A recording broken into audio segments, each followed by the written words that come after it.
Sebagai orang tua, tentunya kita ingin sekali ya memberikan perlindungan yang totalitas untuk anak-anak kita dari kejadian-kejadian buruk atau dari keusilan teman-temannya.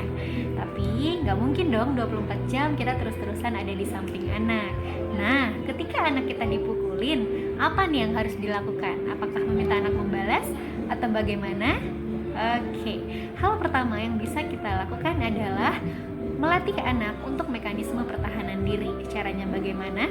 Kita bisa mengajarkan anak untuk bersikap berani dan tegas. Misal, mengatakan, no, aku tidak suka dipukulin, itu menyakitkan misalnya ya.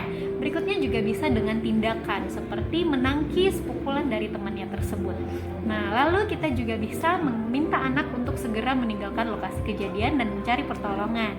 Ya, berikutnya kita bisa mengajarkan anak untuk mengenali emosinya. Biasanya anak akan datang ke kita dengan menangis, marah, kesel, atau sedih dan lain sebagainya. Tanpa mengintervensi perasaan anak, kita terima perasaan negatif mereka dan mengatakan bahwa wajar kok kamu nangis, sedih, kesel, marah, karena memang memukul itu bukanlah tindakan yang baik, sehingga kita tidak boleh melakukan hal yang sama kepada orang lain. Nah, secara tidak langsung ini ternyata mengajarkan anak kita untuk mengendalikan emosinya. Ya, berikutnya kita juga bisa mengajarkan anak untuk memaafkan. Tadi anak udah tahu ya cara mengendalikan emosinya. Berikutnya kita bisa mengajak anak untuk memaafkan temannya dan tidak melibatkan rasa dendam. Karena apa?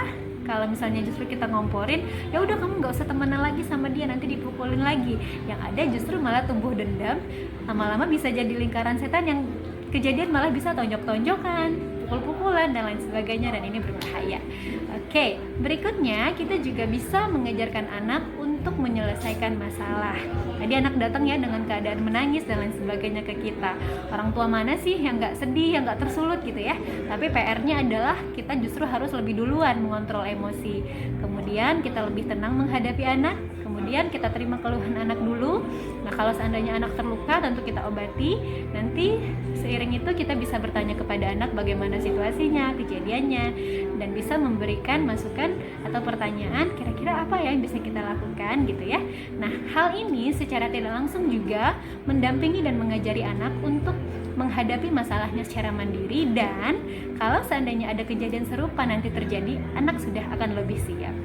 Oke, terima kasih.